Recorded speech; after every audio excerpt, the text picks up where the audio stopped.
उपयोगितावाद विषयक हमारे आज के नीति शास्त्रीय व्याख्यान का विषय है जे.एस. मिल का उपयोगितावाद। जे.एस. मिल विषयक आज के इस व्याख्यान में हम इन महत्वपूर्ण बिंदुओं का विस्तृत विवेचन कर उनको स्पष्ट करने का प्रयास करेंगे कि उपयोगितावाद के विषय में जे.एस. मिल का क्या मत है, जे.एस. मिल के उपयोगितावाद की प्रमुख विशेषताएं कौन कौन सी हैं, जे.एस. मिल के उपयोगितावाद एवं जर्मी बेंथम के उपयोगितावाद में प्रमुख अंतर कौन कौन से हैं, क्या नीति शास्त्रीय दृष्टिकोण से जे.एस. मिल का उपयोगितावाद एक तर्कसंगत सिद्धांत है या नहीं। साथ ही जे.एस. मिल के उपयोगितावाद से संबंधित परीक्षा उपयोगी महत्वपूर्ण प्रश्न कौन कौन से हो सकते हैं उन्हें भी स्पष्ट करेंगे। जे.एस. मिल 19वीं शताब्दी के महान दार्शनिक, राजनीतिज्ञ, अर्थशास्त्री विचारक हुए हैं। इनका पूरा नाम जॉन स्टुअर्ट मिल है। जे.एस. मिल ने उपयोगितावाद के विषय में अपने प्रमुख विचार अपनी प्रसिद्ध रचना यूटिलिटेरियनिज्म नामक पुस्तक में किए हैं। जे.एस. मिल जर्मी बेंथम की अपेक्षा अधिक परिष्कृत एवं सुसंगत उपयोगितावादी विचारक हुए हैं। यद्यपि जे.एस. मिल जर्मी बेंथम की भांति ही सुखमूलक उपयोगितावाद के प्रमुख समर्थक रहे हैं। जे.एस. मिल भी किसी कर्म या नियम की उपयोगिता का आधार उसके परिणाम स्वरूप प्राप्त होने वाले सुख को ही स्वीकार करते हैं। जे.एस. मिल के मतानुसार वही कर्म या नियम शुभ है जो अधिकतम व्यक्तियों के अधिकतम सुख या हित में सहायक है, और जो अधिकतम व्यक्तियों के अधिकतम सुख या हित में बाधक है वह कर्म या नियम अशुभ है। इस प्रकार समस्त मानवीय कर्मों एवं नियमों का मूल्यांकन जो है सुख के आधार पर कर उपयोगितावाद का समर्थन सुख के आधार पर करने के कारण ही जे.एस. मिल का उपयोगितावाद भी सुखमूलक उपयोगितावाद कहलाता है। जे.एस. मिल जो है जर्मी बेंथम की भांति मनोवैज्ञानिक सुखवाद का भी समर्थन करते हैं। जे.एस. मिल के मतानुसार मनुष्य जो है उसकी एक स्वाभाविक प्रवृत्ति जो है उन्हीं कर्मों की ओर हुआ करती है जिसके द्वारा उसे अधिक से अधिक सुख की प्राप्ति एवं कम से कम दुख की प्राप्ति हो, क्योंकि मनुष्य जो है उसके प्रत्येक कर्म जो है उस कर्म की ओर प्रवृत्ति या उन्मुखता इस इच्छा पर आधारित होती है कि उसके द्वारा उसे सुख की प्राप्ति होगी या नहीं। जे.एस. मिल के मतानुसार मनुष्य जो है सुख प्राप्त करना चाहता है और अपनी इसी इच्छा और प्रयोजन से प्रेरित होकर वह समस्त कर्मों की ओर उन्मुख हुआ करता है। इस प्रकार मानवीय स्वभाव के आधार पर सुख को ही मानवीय जीवन का लक्ष्य स्वीकार करके जे.एस. मिल जो है मनोवैज्ञानिक सुखवाद का समर्थन करते हैं। जे.एस. मिल मनोवैज्ञानिक सुखवाद के आधार पर ही नैतिक सुखवाद का भी समर्थन करते हैं। जे.एस. मिल के मतानुसार सुख ही अपने आप में स्वतः साध्य, शुभ एवं वांछनीय है। मनुष्य के लिए वही कर्म शुभ है जिसके द्वारा उसे अधिक से अधिक सुख की प्राप्ति एवं कम से कम दुख की प्राप्ति हो, और वही कर्म अशुभ है जिसके द्वारा उसे अधिक से अधिक दुख की प्राप्ति एवं कम से कम सुख की प्राप्ति हो। मनुष्य को वही कर्म करना चाहिए जिसके द्वारा उसे सुख की प्राप्ति हो एवं कम से कम दुख की प्राप्ति हो। इस प्रकार जे.एस. मिल जो हैं सुख को ही स्वतः साध्य, शुभ एवं वांछनीय स्वीकार करते हुए सुख के अतिरिक्त जितनी भी मानसिक अवस्थाएं, अनुभूतियां एवं सद्गुणमय जो जीवन है उसे सुख प्राप्ति का साधन मात्र स्वीकार करते हैं। जे.एस. मिल जब ये कहते हैं कि सुख ही अपने आप में स्वतः साध्य, शुभ एवं वांछनीय है, तो ये एक विचारणीय प्रश्न है कि किस आधार पर सुख की वांछनीयता को सिद्ध किया जा सकता है। अर्थात किस प्रकार हम ये स्पष्ट कर सकते हैं कि मनुष्य को केवल सुख की ही इच्छा करनी चाहिए। इसका प्रमुख प्रमाण क्या है कि हम सुख को ही वांछनीय या शुभ स्वतः साध्य के रूप में स्वीकार करें। जे.एस. मिल इस प्रश्न का समाधान करते हुए स्पष्ट करते हैं कि अंतिम साध्य के रूप में सुख के विषय में कोई निश्चित प्रमाण प्रस्तुत नहीं किया जा सकता। अर्थात मानवीय जीवन के समस्त कर्मों का जो अंतिम प्रयोजन जो है वह सुख ही है। सुख ही अपने आप में स्वतः साध्य, शुभ है, और यही कारण है कि जे.एस. मिल सुख को वांछनीय मानते हैं। और जे.एस. मिल स्पष्ट करते हैं कि अंतिम साध्य होने के कारण सुख के विषय में कोई निश्चित प्रमाण प्रस्तुत नहीं किया जा सकता। किंतु व्यापकता के दृष्टिकोण से विचार किया जाए तो जे.एस. मिल स्पष्ट करते हैं कि जिस प्रकार कोई वस्तु श्रव्य है, इसका अभिप्राय यह है कि मनुष्य उसे सुनना चाहता है या उसके सुनने की इच्छा करता है। इसी प्रकार कोई वस्तु दृश्य है, इसका अभिप्राय यह है कि मनुष्य उसे देखना चाहता है या उसकी देखने की इच्छा करता है। इसी प्रकार जब सुख को वांछनीय कहा जाता है तो इसका अभिप्राय यह है कि मनुष्य सुख की इच्छा करता है और मनुष्य के लिए सुख जो है वह वांछनीय है। जे.एस. मिल के मतानुसार सुख की वांछनीयता के विषय में या अंतिम साध्य के रूप में यही प्रमाण प्रस्तुत किया जा सकता है। इसके अतिरिक्त कोई प्रमाण प्रस्तुत नहीं किया जा सकता। इस प्रकार जे.एस. मिल जो है सुख को ही स्वतः साध्य, शुभ और वांछनीय स्वीकार करते हैं। जे.एस. मिल के इस समर्थन से, सुखवाद के समर्थन से एक विचारणीय प्रश्न ये भी है कि जब जे.एस. मिल कहते हैं कि सुख ही अपने आप में स्वतः साध्य, शुभ और वांछनीय है, किंतु हम देखते हैं कि कुछ मनुष्य जो हैं सुख के अतिरिक्त जैसे धन, यश, मान, सत्ता आदि जो हैं इनको भी अपने आप में स्वतः साध्य, शुभ मानकर इनकी इच्छा करते हैं। तो इनका स्पष्टीकरण कैसे किया जाए? जब जे.एस. मिल जब ये कह रहे हैं कि सुख ही अपने आप में स्वतः साध्य, शुभ है, तो इनके जब कोई मनुष्य सुख के अतिरिक्त, जैसा कि अभी हमने स्पष्ट किया कि यश, मान, धन, सत्ता आदि को शुभ मानता है, तो उसकी व्याख्या किस प्रकार की जाए? जे.एस. मिल स्पष्ट करते हैं कि मनुष्य जो है प्रारंभ में इन वस्तुओं की इच्छा जो है सुख के साधन के रूप में करता है, किंतु धीरे धीरे इसके परिणाम स्वरूप प्राप्त होने वाली सुखानुभूति ही मनुष्य के लिए स्वतः साध्य रूप में शुभ हो जाती है। जे.एस. मिल के मतानुसार जिस प्रकार कोई मनुष्य धन प्राप्त करना चाहता है तो प्रारंभ में उसका धन प्राप्त करने का प्रमुख उद्देश्य जो है सुख के साधन के रूप में होता है, किंतु धीरे धीरे उसके द्वारा प्राप्त होने वाली सुखानुभूति जो होती है वही उसके लिए साध्य या स्वतः साध्य हो जाती है। इसी प्रकार यश, मान, सत्ता आदि जो भी हैं वे भी सुख प्राप्ति के साधन ही हैं। इस प्रकार जे.एस. मिल जो हैं सुख को ही स्वतः साध्य, शुभ के रूप में स्वीकार करके उपयोगिता का समर्थन इस सुख के आधार पर ही करते हैं। उपयोगितावाद विषयक इससे पूर्व के व्याख्यान में हमने जर्मी बेंथम के उपयोगितावाद के विषय में दृष्टिकोण को स्पष्ट करते हुए स्पष्ट किया था कि जर्मी बेंथम के मतानुसार सुखों में मात्रात्मक भेद है, उनमें गुणात्मक भेद नहीं है। जर्मी बेंथम सुखों में केवल मात्रात्मक भेद को स्वीकार करते हैं। जर्मी बेंथम के मतानुसार इंद्रिय सुख, शारीरिक सुख, मानसिक एवं बौद्धिक सुखों में कोई विशेष अंतर नहीं है। जर्मी बेंथम के मतानुसार सामान्य खेल एवं उत्कृष्ट कविता के श्रवण से जो सुख प्राप्त होता है उसमें कोई विशेष अंतर नहीं है। अर्थात सामान्य खेल खेलने से जो मनुष्य को सुखानुभूति होती है वही किसी उत्कृष्ट कविता के सुनने से भी मनुष्य को उसी प्रकार की सुखानुभूति होती है, उसमें कोई विशेष अंतर नहीं है। जर्मी बेंथम है जो सुखों में केवल मात्रात्मक भेद स्वीकार करते हैं, किंतु जॉन स्टुअर्ट मिल जो हैं सुखों में मात्रात्मक भेद के साथ साथ गुणात्मक भेद भी स्वीकार करते हैं। जे.एस. मिल के मतानुसार सुखों में मात्रात्मक भेद होने के साथ साथ उनमें गुणात्मक भेद भी पाए जाते हैं।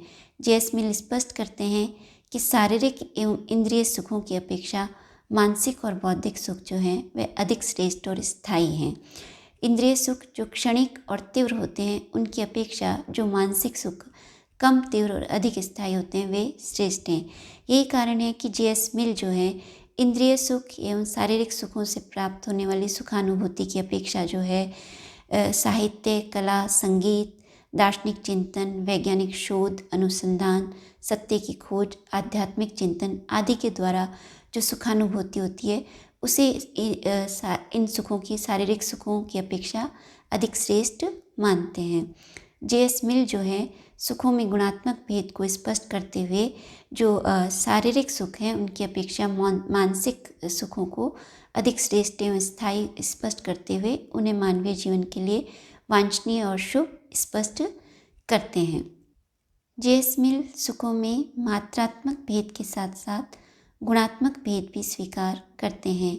यहाँ ये विचारणीय प्रश्न है कि जब जे.एस. मिल कहते हैं कि सुखों में मात्रात्मक भेद की अपेक्षा गुणात्मक भेद जो हैं वे अधिक महत्वपूर्ण हैं, तो ये किस आधार पर इसका निर्णय किया जाए कि जो सुखों में मात्रात्मक भेद हैं उनकी अपेक्षा जो गुणात्मक भेद है वह अधिक श्रेष्ठ एवं स्थायी एवं वांछनीय है।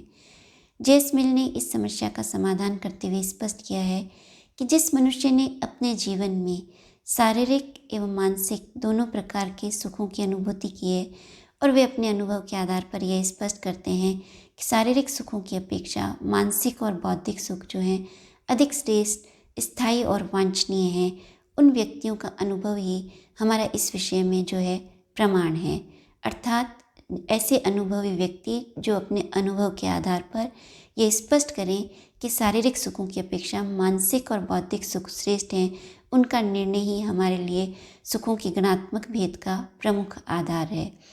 जेएस मिल जो है सुखों में गुणात्मक भेद को स्वीकार करते हैं और गुणात्मक भेद के विषय में उनका एक प्रसिद्ध कथन है कि एक संतुष्ट सूकर होने की अपेक्षा एक असंतुष्ट मनुष्य होना कहीं श्रेष्ठ है और एक संतुष्ट मूर्ख होने की अपेक्षा कहीं असंतुष्ट सुकरात होना अधिक श्रेष्ठ है। जेएस मिल अपने इस कथन के माध्यम से ये स्पष्ट करते हैं कि वे है शारीरिक सुखों की अपेक्षा मानसिक और बौद्धिक सुखों को अधिक श्रेष्ठ मानते हैं।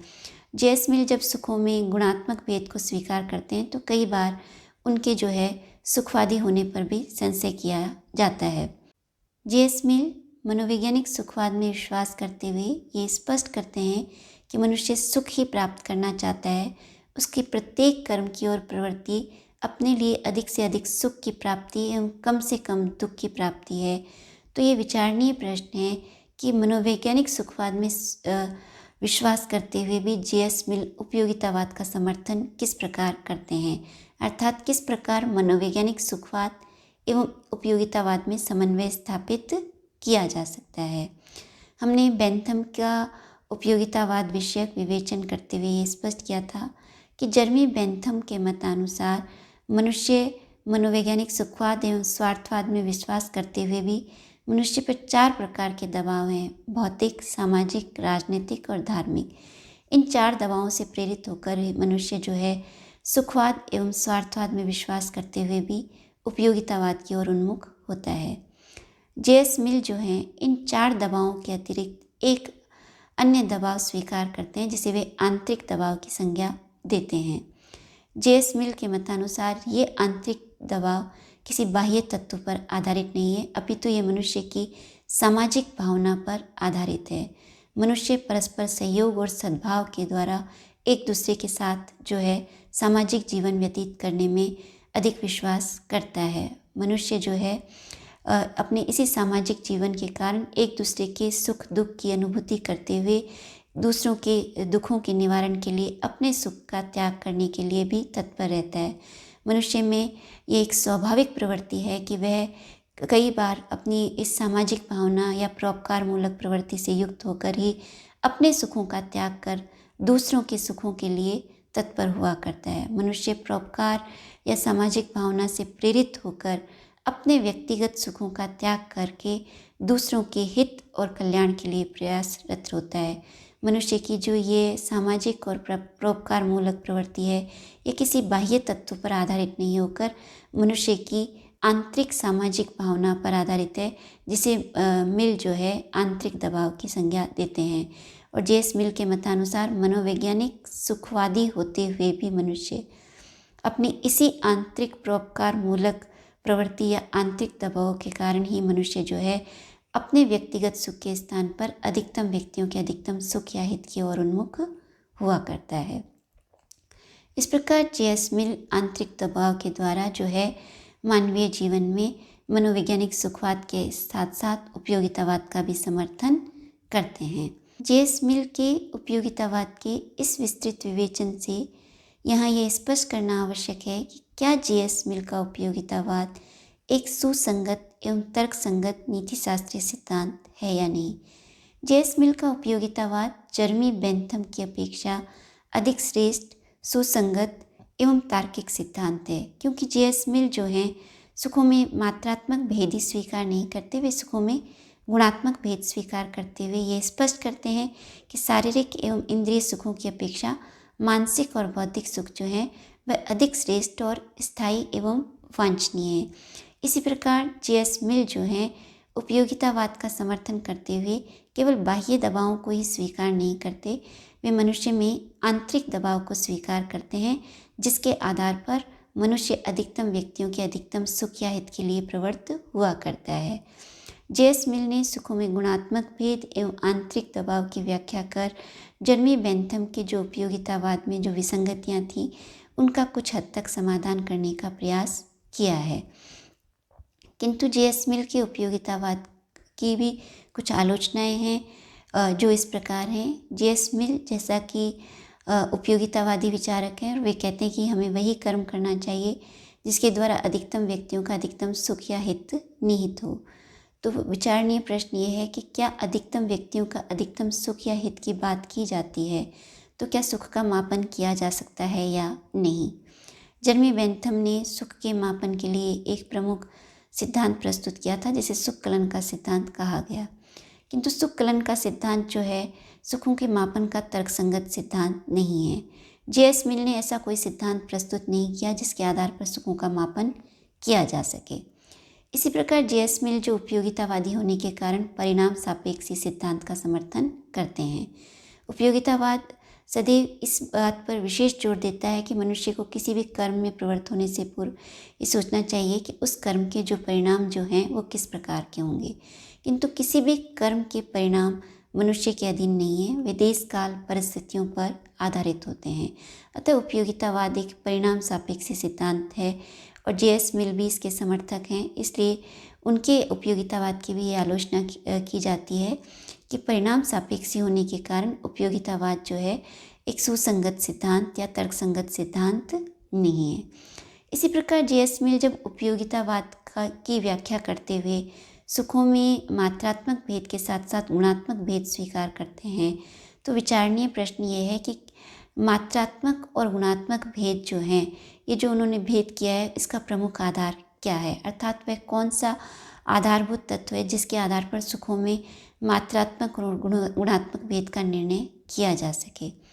जे.एस. मिल ने इसके लिए कोई स्पष्ट समाधान प्रस्तुत नहीं किया है। जे.एस. मिल के उपयोगितावाद विषयक आज के व्याख्यान से संबंधित महत्वपूर्ण परीक्षा उपयोगी प्रश्न इस प्रकार हैं। जे.एस. मिल के उपयोगितावाद का विस्तृत विवेचन कीजिए। जे.एस. मिल सुखों में मात्रात्मक भेद के साथ साथ गुणात्मक भेद स्वीकार करते हैं, उन्हें स्पष्ट कीजिए। जे.एस. मिल के मतानुसार आंतरिक दबाव को स्पष्ट कीजिए। जे.एस. मिल किस प्रकार मनोवैज्ञानिक सुखवाद में समर्थन करते हुए उपयोगितावाद का समर्थन करते हैं, इस विषय में अपना दृष्टिकोण स्पष्ट कीजिए। जे.एस. मिल के उपयोगितावाद का आलोचनात्मक परीक्षण करते हुए यह स्पष्ट कीजिए कि वे मिल की अपेक्षा अधिक सुसंगत एवं परिष्कृत उपयोगितावादी विचारक हैं।